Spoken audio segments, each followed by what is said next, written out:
අපි අද කතා කිරීමට බලාපොරොත්තු වෙන්නේ ත්‍රිකෝණයක අන්තර් කේන්ද්‍රය පිළිබඳව. ඉතින් මෙන්න මේ ත්‍රිකෝණයක අන්තර් කේන්ද්‍රය කියන එක අපිට වැදගත් වෙනවා දෛශික කියන පාඩම යටතේ ගැටළු විසඳීමේදී. අපි බලමු මොකක්ද ත්‍රිකෝණයක අන්තර් කේන්ද්‍රය කියන්නේ කියන දේ. බලන්න මම මේ නිර්මාණය කරගෙන තියෙන්නේ ABC කියලා ත්‍රිකෝණයක්. එතකොට මෙන්න මේ ABC කියන ත්‍රිකෝණයේ සම්මත අංකණයට අනුව අපි ගත්තොත් එහෙම මෙන්න මේ කෝණය වෙන්නේ කැපිටල් A, ඒ වගේම මෙතන කෝණය වෙන්නේ කැපිටල් B, මෙතන කෝණය වෙන්නේ කැපිටල් C. ඒ වගේම මෙන්න මේ A ඉදිරියෙන් තියෙන මෙන්න මේ පාදයේ දිග BC පාදයේ දිග වෙන්නේ සිම්පල් A. ඒ වගේම මේ B ඉදිරියෙන් තියෙන මෙන්න මේ පාදයේ දිග වෙන්නේ සිම්පල් B. AC පාදයේ දිග වෙන්නේ සිම්පල් B. ඒ වගේම මෙන්න මේ C ඉදිරියෙන් තියෙන බලන්න මෙන්න මේ AB පාදයේ දිග වෙන්නේ සිම්පල් C. සම්මතාංකණය අනුව අපිට එතකොට කියන්න පුළුවන් මේ කෝණය A, මේ කෝණය B, මේ කෝණය C කියලා. ඒ වගේම පාදවල දිග අපිට ගන්න පුළුවන් මේ පාදයේ දිග සිම්පල් A, මේ පාදයේ දිග සිම්පල් B, මේ පාදයේ දිග සිම්පල් C කියලා අපිට ගන්න පුළුවන්. ඉතින් ඊට පස්සේ බලන්න මම කරලා තියෙන දේ මෙන්න මෙතන කෝණය A නිසා A කෝණයේ සමච්ඡේදකය තමයි මම මේ නිර්මාණය කරගෙන තියෙන්නේ AD කියලා. ඒ වගේම මෙන්න මේ B කෝණයේ සමච්ඡේදකය තමයි මම මේ නිර්මාණය කරගෙන තියෙන්නේ BE කියලා. ඒ වගේම බලන්න මෙන්න මේ C කෝණයේ සමච්ඡේදකය තමයි මම මේ නිර්මාණය කරගෙන තියෙන්නේ CF කියලා. CF කියලා මම නිර්මාණය කරගෙන තියෙන්නේ C කෝණයේ සමච්ඡේදකය. ඉතින් මෙන්න මේ රේඛාවල් වලට අපි කියන්නේ අත්‍තරම මෙන්න මෙතන ශීර්ෂයේ කෝණය දෙකට බෙදෙන රේඛාව නිසා අපි මේ රේඛාවල් වලට කියන්නේ අත්‍තරම කෝණ සමච්ඡේදක කියලා. එහෙනම් බලන්න ත්‍රිකෝණයක් සඳහා එවැනි කෝණ සමච්ඡේදක රේඛා තුනක් තියෙනවා. එම රේඛා තුනම එකම ලක්ෂයක් කරා ගමන් කරනවා.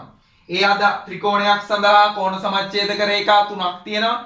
අන්නේ රේඛා තුනම එකම ලක්ෂයක් කරා ගමන් කරනවා. නැත්තම් සංගාම්‍ය වෙනවා. අන්නේ සංගාම්‍ය වන ලක්ෂයට තමයි අපි කියන්නේ ත්‍රිකෝණයේ අන්තර් කේන්ද්‍රය කියලා. ඉතින් ත්‍රිකෝණයක අන්තර් කේන්ද්‍රය සංකේතවත් කරන්නේ කැපිටල් I මගින්. කැපිටල් I මගින් තමයි ත්‍රිකෝණයක අන්තර් කේන්ද්‍රය සංකේතවත් කරන්නේ. එහෙනම් බලන්න මම මේ කෝණ සමච්ඡේදක තුන සංගාම්‍ය වෙන නැත්තම් අදාළ එකම ලක්ෂයක් කරා යන ස්ථානය මම නම් කරා කැපිටල් I කියලා. එහෙනම් මෙතන තමයි ත්‍රිකෝණයේ අන්තර් කේන්ද්‍රය ලෙස අපි හඳුන්වන්නේ. ඉතින් මෙන්න මේ අන්තර් කේන්ද්‍රය මගින් මෙන්න මේ මෙන්න මේ බලන්න කෝණ සමච්ඡේදක යම්කිසි අනුපාත වලින් බෙදෙනවා. බලන්න මෙන්න මේ රේඛාවකට අපි කියන නම තමයි කෝණ සමච්ඡේදකය.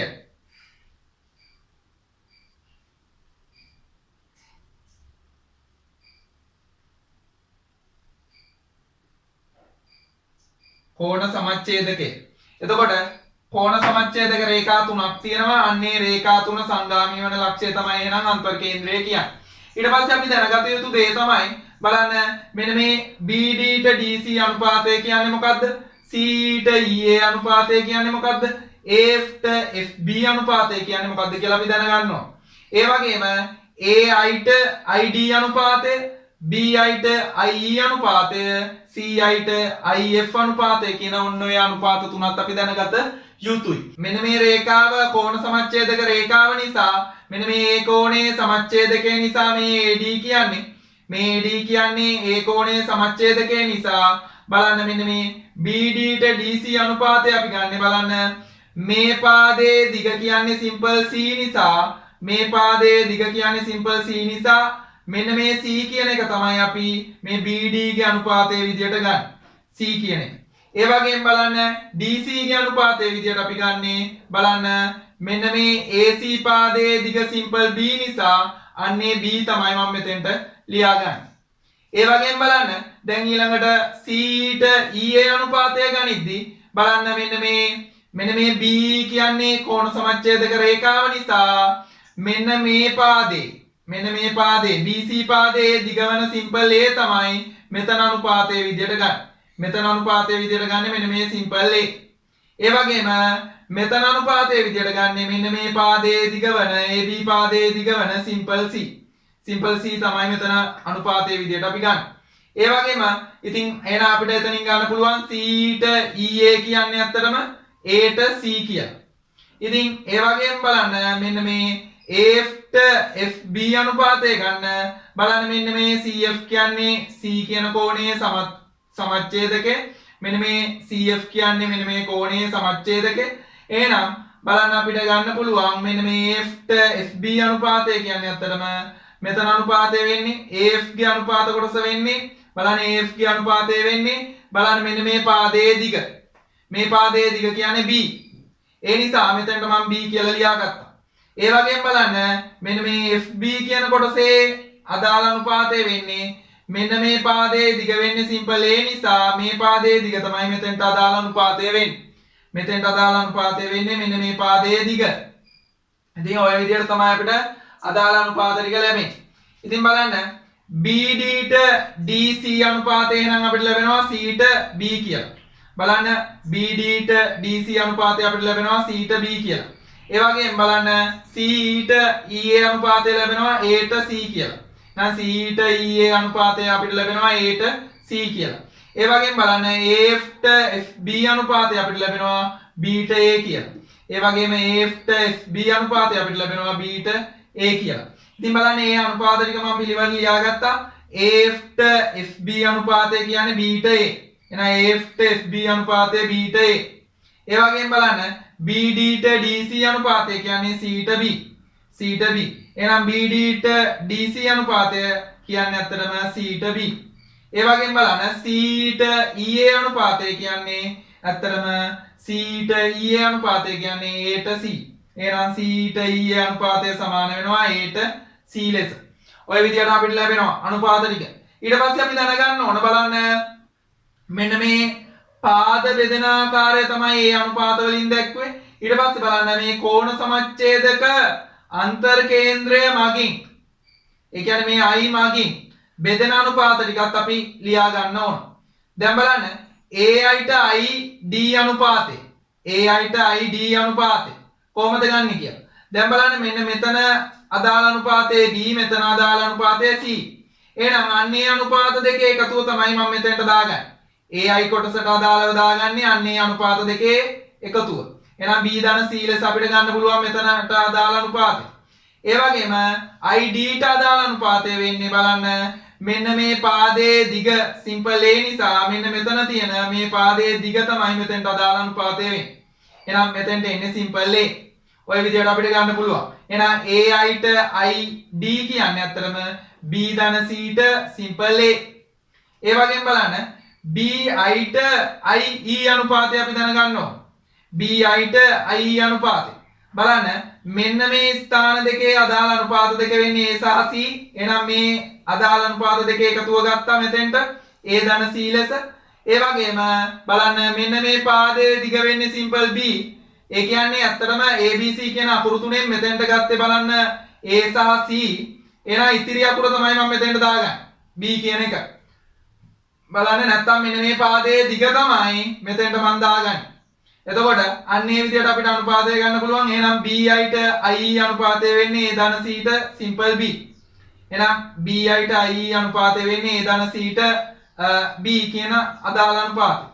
ඒ වගේම බලන්න මෙන්න මේ CI ට IF කියන අනුපාතය වෙන්නේ බලන්න මේ CI ට IF කියන අනුපාතය වෙන්නේ බලන්න මෙන්න මේ අනුපාත දෙක එකතුව A සහ B එකතුව කියන්නේ A ධන B. එතකොට බලන්න මෙන්න මේ CI ට අදාළ අනුපාතය වෙන්නේ A ධන B. ඒ වගේම IF ට අදාළ අනුපාතය වෙන්නේ A ධන B. ඒ කියන්නේ A සහ B හැර ඉතිරි අකුර. එහෙනම් C. නැත්තම් මෙන්න මේ පාදයේ දිග. නැත්තම් මේ පාදයේ දිග තමයි අදාළ මෙතෙන්ට අනුපාතය වෙන්නේ. එහෙනම් CI ට IF අනුපාතය සමාන වෙනවා A ධන B ට C. CI ට IF අනුපාතය සමාන වෙනවා A ධන B ට C ලෙස. ඔය විදිහට අපිට අදාළ අනුපාත ටික ගන්න පුළුවන්. එහෙනම් මම ආයෙමත් ලියාගත්තා. AI ට ID අනුපාතය වෙන්නේ AI ට ID අනුපාතය කියන්නේ B ධන C ට A. B ධන C ට A. ඒ වගේම බලන්න BI ට IE අනුපාතය වෙන්නේ බලන්න BI ට IE අනුපාතය වෙන්නේ A ධන C ට B. A ධන C ට B.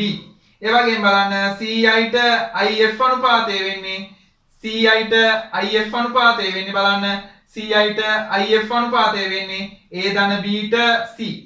A ධන B ට C. බලන්න ආයි මත්තරයක් බලන්න ai ට id අනුපාතය වෙන්නේ ඇත්තටම b ධන c ට a. ඒ නිසා ai ට id අනුපාතය සමානයි b ධන c ට a. ඒ වගේම bi ට ie අනුපාතය වෙන්නේ ඇත්තටම a ධන c ට b. ඒ නිසා bi ට ie අනුපාතය සමාන වෙනවා a ධන c ට b. ඒ වගේම ci ට if අනුපාතය වෙන්නේ a ධන b ට c. එහෙනම් බලන්න ci ට if අනුපාතය සමාන වෙනවා a ධන b ට simple c. ඔය විදිහට අපිට අදාළ අනුපාත ටික ගන්න පුළුවන්. මෙන්න මේ අනුපාත ලකුණු කරගන්න ආකාරය හරියටම දැනගන්න ඕන. ත්‍රිකෝණයක ආන්තර කේන්ද්‍රය අපි ඒ කියන්නේ ආන්තර කේන්ද්‍රය ලකුණු කරගත්තායින් පස්සේ ඒ අදාළ නිර්මාණය කරන කෝණ සමච්ඡේදක මත සහ පාද මත ත්‍රිකෝණයේ පාද මත සහ ත්‍රිකෝණීය කෝණ සමච්ඡේදක මත අනුපාත ලකුණු කරගන්න ආකාරය අපි හරියටම දැනගත යුතුයි. ඒ ආකාරය තමයි මම පැහැදිලිව කියලා දුන්නේ.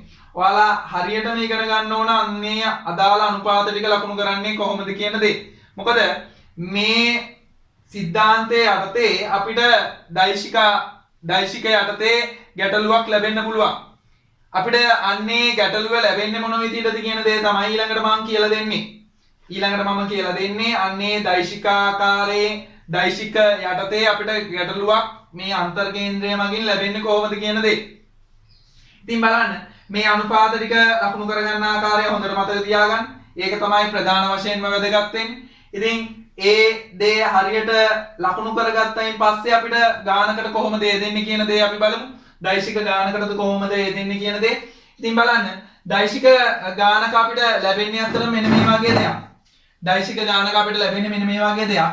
බලන්න simple a ia දෛශිකය ධන simple b ib දෛශිකය ධන simple c ic දෛශිකය සමානයි අභිශුන්‍යයි කියලා තමයි අපිට දෙන්නේ. බොහෝ විට මේ ආකාරයට තමයි අපිට දෙන්නේ මේක අභිශුන්‍ය බව පෙන්වන්න කියලා. එහෙම නැත්නම් අපිට ඕන නම් මේ අකුරු මාරු කරලා හැමතැනම a වාරයක් ai දෛශිකය b වාරයක් bi දෛශිකය c වාරයක් ci දෛශිකය ලෙස අපිට ලැබෙන්නත් පුළුවන්. හැබැයි අපිට බොහෝ අවස්ථාවල ලැබෙන්නේ මේ විදියට. මේ මොන විදියට ලැබුණත් අපි කරන දේ තමයි මේක අභිශුන්‍යයි කියලා පෙන්වන්න පුළුවන් ක්‍රම තුනක් තියෙනවා. මේ ක්‍රම තුනෙන් පළමු ක්‍රමය තමයි මම මේ කියලා දෙන්නේ. ඔයාලා ඉතිරි ක්‍රම වලට හදන්න උත්සාහ කරන්න ඕන.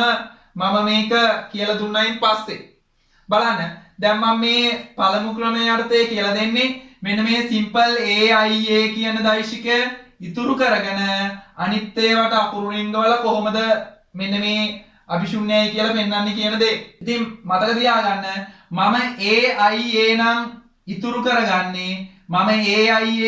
කරගන්නේ අදාළ අකුරු රිංගවන්නේ නැතුව හොඳට තේරුම් ගන්න මේ simple AIA කියන එක නම් මං ඉතුරු කරගන්නේ මෙන්න මේ අනිත් ඒවාට නම් අකුරු රිංගවන්න ඕන අකුර මොකක්ද කියන එක අපි තීරණය කරන්නේ මෙන්න මේ ඉතුරු කරගන්න එක මත.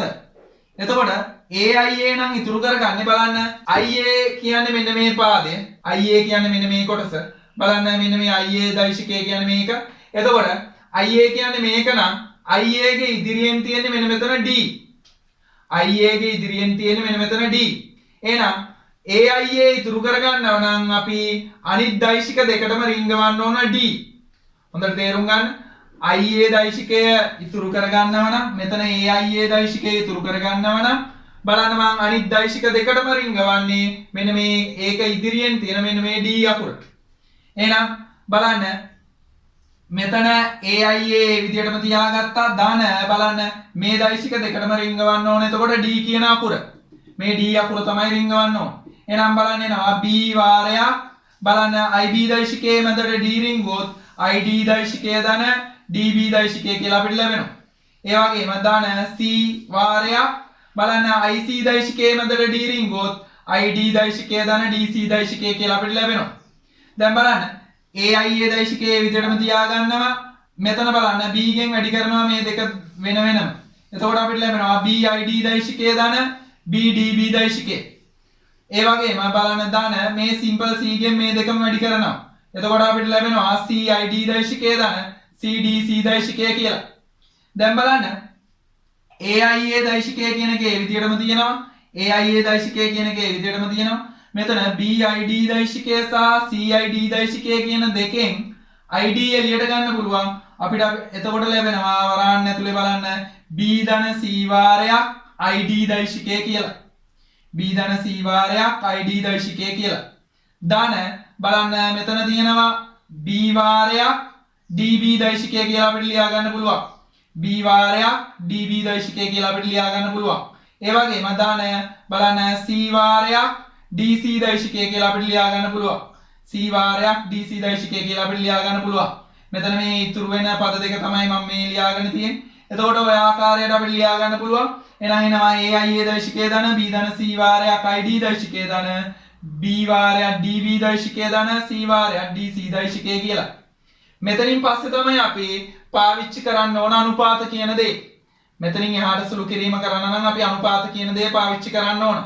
දැන් බලන්න මම ඉතුරු කරගත්තේ AIA නම් එහෙනම් IA කියන පාදය තියෙන්නේ මෙන්න මේක. IA කියන්නේ මේක. එහෙනම් ඉතුරු කරගත්තේ ඒක නිසා අපි සලකන්න ඕන අනුපාත මෙන්න මේ AIට ID අනුපාතය සහ බලන්න එතනම මේ තියෙන මෙන්න මේ පාදය BDට DC අනුපාතය තමයි සලකන්න ඕන. අපි ඉතුරු කරගත්තේ AIA දෛශිකය නිසා බලන්න අපි සලකන්න ඕන මෙන්න මේ AIට ID අනුපාතය සහ BDට DC අනුපාතය කියන එක. දැන් හදිස්සියෙන් හරි ඔයාලා ඉතුරු කරගත්තේ BIB දෛශිකය නම් බලන්න එහෙනම් අපි සලකන්න ඕන BIට IE අනුපාතය සහ AEට EC අනුපාතය. ඒ වගේම ඔයාලා යම් මේකින් ඉතුරු කරගත්තේ CIC කියන දෛශිකය නම් බලන්න ඔයාලා සලකන්න ඕන CIට IF අනුපාතය සහ AFට FB අනුපාතය. හොඳට තේරුම් ගන්න. කලින් අකුරු රිංගවන අවස්ථාවෙත් එහෙමයි. බලන්න ඔයාලා යම් IA නම් ඉතුරු කරගත්තේ බලන්න AIA නම් ඉතුරු කරගත්තේ රිංගවන්න ඕන අකුර D. ඒ වගේම BIB නම් ඉතුරු කරගත්තේ බලන්න මෙන්න මේ IB කියන එක නම් ඉතුරු කරගත්තේ රිංගවන්න ඕන අකුර තමයි ඒක ඉදිරියෙන් තියෙන E. E තමයි මේ ඉතුරු කරගත්ත එක හැර අනිත් දෙකටම රිංගවන්න ඕන E කියන අකුර. ඒ වගේම අදිස්සියෙන් හරි ඔයාලා ඉතුරු කරගත්තේ CIC කියන දෛශිකය නම් බලන්න ඉතිරි දෙකටම රිංගවන්න ඕන IC ඉදිරියෙන් තියෙන අකුර වෙන්නේ බලන්න F. මෙන්න මෙතන තියෙන අකුර F. IC ඉස්සරහින් තියෙන අකුර වෙන්නේ F. ඒ නිසා අදාළ CIC දෛශිකය හැර ඉතිරි දෛශික දෙකටම රිංගවන්න ඕන අකුර තමයි මේ F කියන අකුර. ඉතින් ඔන්න ඔය ආකාරයට තමයි අකුරු රිංගවන්න ඕන. ඉතින් දැන් මම අනුපාත ගන්න ඕන විදියක් කියලා දුන්නා. ඉතින් එහෙනම් මේකට අදාළව AIA ඉතුරු කරගත්තු නිසා මේ මම පළමු ක්‍රමය කියලා දෙන්නේ අර මං කියලා දීපු ක්‍රම වලට දෙවන ක්‍රමයට සහ තුන්වන ක්‍රමයට හදලා උත්සාහ කරන්න මේ විදියට අභිශුන්‍යයක් කරන්න පුළුවන්ද කියන දේ. ඉතින් බලන්න AIA කියන දෛශිකය එහෙනම් ඉතුරු කරගත්තා නම් අපි සලකන්න ඕන කිව්වේ මම මෙන්න මේ AIට ID අනුපාතය සහ BDට DC අනුපාතය. එහෙනම් බලන්න AIට ID අනුපාතය කියන්නේ B ධන Cට A. බලන්න එහෙනම් අපිට ලියන්න පුළුවන් AI බෙදීම ID සමාන වෙනවා B ධන C බෙදීම simple Aට. බලන්න AIට ID අනුපාතය B ධන Cට A නම් AI බෙදීම ID සමාන වෙනවා B ධන C බෙදීම simple Aට. දැන් මේක හරස් ගුණ කරන්න පුළුවන් අපිට. එතකොට බලන්න එනවා A වාරයක් AI A වාරයක් AI සමානයි B ධන C වාරයක් ID කියලා. දැන් මම මෙන්න මේ අනුපාත සලකද්දී පිළිවෙලට අකුරු ලියපු නිසා පාද පිළිවෙලට ලියපු නිසා AIට ID පිළිවෙලට ලියපු නිසා අපිට මේ විදිහට දෛශික දාගන්න පුළුවන්. එහෙනම් අපිට මේ විදිහට පිළිවෙලට ලියපු නිසා තමයි මේ විදිහට දෛශික දාන්නේ. දැන් හදිස්සියෙන් හරි කෙනෙක් ලිව්වේ AIට DI කියලා නම් මේ විදිහට අකුරු දාන්න බෑ. මේ විදිහට දෛශික ලකුණු දාන්න බෑ. ඔයාලා යම් මේකකින් ලිව්වේ AIට DI කියලා නම් අදාළ අනුපාතය ලිව්වේ අපිට මේ විදිහට මේ දෛශික ලකුණ දාන්න බෑ. මොකද පිළිවෙලට ලියාගත්තයින් පස්සේ තමයි මේ විදිහට දෛශික ලකුණ දාන්න පුළුවන්. එහෙනම් අපිට ලැබිලා තියෙනවා simple A වාරයක් AI දෛශිකය සමානයි B ධන C වාරයක් ID දෛශිකය කියලා. ඒ වගේම බලන්න BDට DC අනුපාතය කියන්නේ C ට B. BDට DC අනුපාතය කියන්නේ C ට B. එහෙනම් බලන්න BD බෙදීම DC කියන්නේ C බෙදීම B කියලා අපිට ගන්න පුළුවන්. කලින් ආකාරයටම හරස් ගුණ කරන්න පුළුවන්. එතකොට අපිට ලැබෙනවා simple B වාරයක් BD සමානයි simple C වාරයක් DC කියලා. දැන් බලන්න අපිට මේ පාද මේ අනුපාත පිළිවෙලින් අකුරු පිළිවෙලින් සලකපු නිසා BD ට DC ලෙස සලකපු නිසා අපිට මේ විදිහට දෛශික ලකුණු දාගන්න පුළුවන්. වැරද්දක් නැහැ. එහෙනම් simple B වාරයක් BD දෛශිකයේ සමානයි simple C වාරයක් DC දෛශිකය කියලා අපිට ලැබෙනවා. දැන් ඔය විදිහට ගත්තයින් පස්සේ දැන් බලන්න මෙන්න මේ ලැබිච්ච දේවල් වලින් අපිට ආදේශ කරන්න පුළුවන් මෙන්න මේක. බලන්න A වාරයක් IA දෛශිකය කියන එක ඒක ඒ විදිහටම ලියාගත්තා. බලන්න මෙතන B ධන C වාරයක් ID කියලා තියෙනවා. ID දෛශිකය කියලා තියෙනවා. එහෙනම් බලන්න B ධන C වාරයක් ID දෛශිකය කියන්නේ simple A වාරයක් AI දෛශිකය. එහෙනම් මේක වෙනුවට මම මේක ආදේශ කරන්න පුළුවන්. මේක වෙනුවට මම මේක ආදේශ කරන්න පුළුවන්. එහෙනම් දාන simple A වාරයක් AI දෛශිකය කියලා ලියාගත්තා. දාන B වාරයක් DB දෛශිකය ඒ විදිහටම ලියාගත්තා. බලන්න මෙතන තියෙනවා C වාරයක් DC දෛශිකය කියලා. බලන්න මෙතනින් කියනවා C වාරයක් DC දෛශිකය කියන්නේ B වාරයක් BD දෛශිකය කියලා. C වාරයක් DC දෛශිකය වෙනුවට ආදේශ කරන්න පුළුවන් මෙතනින් බලන්න C වාරයක් DC දෛශිකය කියන්නේ B වාරයක් BD දෛශිකය.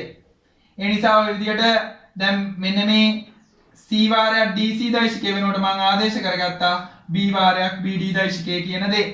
දැන් බලන්න A වාරයක් IA දෛශිකය ඒ විදිහටම තියෙනවා. ඊට පස්සේ මෙතන AI දෛශිකය කියන එකේ අකුරු IA දෛශිකය බවට පත් කරනවා නම් අකුරු මාරු කරද්දී ඉස්සරහට ඍණක් එනවා.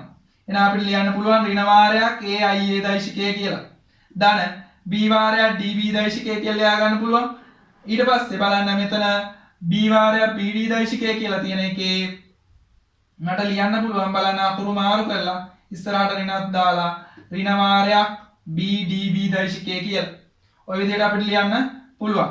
එතකොට බලන්න එහෙනම් මේ අදාළ දෛශිකයට මේ අදාළ දෛශිකය කැපිලා යනවා දෙක සමාන නිසා මේ අදාළ දෛශිකයට මේ අදාළ දෛශිකය කැපිලා යනවා සමාන නිසා එහෙනම් බලන්න AIA දෛශිකයට ඍණ IA දෛශිකය කැපිලා යනවා ධන BDB දෛශිකයට ඍණ BDB දෛශිකය කැපිලා යනවා එහෙනම් කැපිලා ගියයින් පස්සේ අවසාන වශයෙන් අපිට ලැබෙනවා අභිශුන්‍යයි කියලා. එහෙනම් බලන්න මෙන්න මේක අපිට අභිශුන්‍යයි කියලා තමයි පෙන්වන්න තිබුණේ. එහෙනම් මම මෙන්න මේ AIA කියන එක ඉතුරු කරගෙන අනිත් දෙකට රිංගවලා කොහොමද අභිශුන්‍යයි කියලා පෙන්වන්නේ කියලා තමයි මම කියලා දුන්නේ. ඉතින් මතක තියාගන්න අදාළ AIA නම් ඉතුරු කරගන්නේ AIA නම් ඉතුරු කරගන්නේ රිංගවන්නේ D අකුර. ඒ වගේම අනුපාත සලකන්නේ AI ට ID සහ BD ට DC. ඒ වගේම යම් මේකින් ඔයාලා ඉතුරු කරගන්නේ BIB දෛශිකය නම් බලන්න දෙවෙනි ක්‍රමයට ඒ විදිහට කරලා බලන්න BIB දෛශිකය ඉතුරු කරගන්නවා නම් අපි කරන්න ඕන එහෙනම් මෙන්න මේ BIB කියන්නේ මෙන්න මේ IB කියන්නේ මේක ඒ නිසා IB ට ඉදිරියෙන් තියෙන අකුර වෙන්නේ E එහෙනම් ඉතිරි දෙකට රිංගවන්න ඕන E ඒ වගේම අනුපාත සලකන්න ඕන BI ට IE අනුපාතය සහ AE ට EC අනුපාතය සලකන්න ඕන ඒ වගේම බලන්න යම් මේකින් මෙන්න මේ CIC දෛශිකය ඉතුරු කරගන්නවා නම් අනිවාර්යයෙන්ම බලන්න IC කියන්නේ මේක නිසා ඒක ඉදිරියෙන් තියෙන අකුර වෙන්නේ F එහෙනම් බලන්න මේක හැර ඉතිරි දෙකටම රිංගවන්න ඕන F කියන අකුර රිංගවලා ඊට පස්සේ සලකන්න ඕන CI ට IF අනුපාතය සහ AF ට FB අනුපාතය සලකලා අදාළ අපිට අදාළ ආකාරයට සුළු කරලා අපිට අභිශුන්‍යයි කියලා පෙන්වන්න පුළුවන්. ඉතින් එහෙනම් මේක කරන්න පුළුවන් ආකාර තුනක් තියෙනවා. මෙන්න මේ ආකාර තුනම ඉගෙන ගන්න. හරිද? මේ මම කියලා දුන්නේ එක ආකාරයයි. ඒ ආකාරය දිහා බලලා දෙවන ආකාරය සහ තෙවන ආකාරය තනියම කරන්න උත්සාහ කරන්න. ඉතින් එහෙනම් අපිට ත්‍රිකෝණයක අන්තර කේන්ද්‍රය යටතේ මූලික වශයෙන් ලැබෙන්න පුළුවන් මෙන්න මේ විදියට මෙන්න මේක අභිශුන්‍යයි කියලා පෙන්නන්න. AIA දෛශිකයේ දන BIB දෛශිකයේ දන CIC දෛශිකයේ සමානයි අභිශුන්‍යයි කියලා පෙන්වන්න තමයි අපිට ලැබෙන්න පුළුවන්. ඒ වගේම දැන් මම සංකේත ඇසුරින් තමයි මේ අදාළ දෛශික ගැටලුව ඉදිරිපත් කරලා ඔයාලට විසඳන ආකාරය කියලා දෙන්නේ. නමුත් ඔයාලට ගානකදී ලැබෙන්න පුළුවන් මේ පාදවල දිගවල් ඉලක්කම් ඇසුරින්. ඒ කියන්නේ සංඛ්‍යා ඇසුරින් අපිට ලැබෙන්න පුළුවන් මේ පාදවල දිග. එතකොටත් අපි ඒ අදාළ සංඛ්‍යා ඇසුරින් මේ ඒ කියන්නේ මේ පාදවල දිග සංඛ්‍යා අසුරින් ලැබුණම අපිට මේ අනුපාත ටික සංඛ්‍යා අසුරින්ම ගන්න පුළුවන්. අරගෙන මේ ක්‍රමයටම තමයි අපිට මේක අභිශුන්‍යයි කියලා පෙන්වන්න වෙන්නේ. අපි ඊළඟට බලමු මේ කොටසේදී තව කියන්නේ මේක පළමු කොටස විදියට ලැබිලා මේක පාවිච්චි කරලා තව අපෝහණයක් කරන්න දෙනවා. අන්නේ දේ කරන්නේ කොහොමද කියන දේ ඊළඟට බලමු. බලන්න දෙවෙනි කොටස විදියට අපිට ලැබෙන්න පුළුවන් මෙන්න මේ වගේ දෙයක්. මේ තලය මත පිහිටන ඕනෑම ලක්ෂයක් O කියලා ලැබිලා ඊට පස්සේ අපිට මෙන්න මේ ABC ත්‍රිකෝණයේ තලය මත පිහිටන ඕනෑම ලක්ෂයක් O කියලා දීලා අපිට දෙන්න පුළුවන් දෙවෙනි කොටස විදියට මෙන්න මේ වගේ දෙයක්. AOA දෛශිකයේ ධන BOB දෛශිකයේ ධන COC දෛශිකයේ සමානයි simple A ධන simple B ධන simple C වාරයක් OI දෛශිකය කියලා අපෝහණය කරන්න කියලා. ඉතින් එතකොට මම කරන්නේ මේ සියලුම දෛශික වලට I අකුර රිංගවනවා. මේ සියලුම දෛශික වලට I අකුර රිංගවනවා. එතකොට මේ සියලුම දෛශික වලට I අකුර රිංගවම අපිට ලැබෙන බලන්න මෙන්න මේ වගේ දෙයක්. simple A වාරයක් OI දෛශිකය ධන IA දෛශිකය. ඒ වගේම මේකට I අකුර රිංගුවොත් මැදට B වාරයක් OI දෛශිකය ධන IB දෛශිකය. ඒ වගේම මෙන්න මේ COC දෛශිකයට අපි I අකුර රිංගුවොත් එනවා C වාරයක් OI දෛශිකය ධන IC දෛශිකය කියලා. ඊට පස්සේ වෙන වෙනම අපිට ගුණ කර ගන්න පුළුවන් මේ විදිහට simple A වාරයක් OI දෛශිකය, simple A වාරයක් IA දෛශිකය, ඒ වගේම බලන්න simple B වාරයක් OI දෛශිකය, simple B වාරයක් IB දෛශිකය. දාන simple C වාරයක් OI දෛශිකය, දාන simple C වාරයක් IC දෛශිකය. ලෙස අපිට ලැබෙනවා.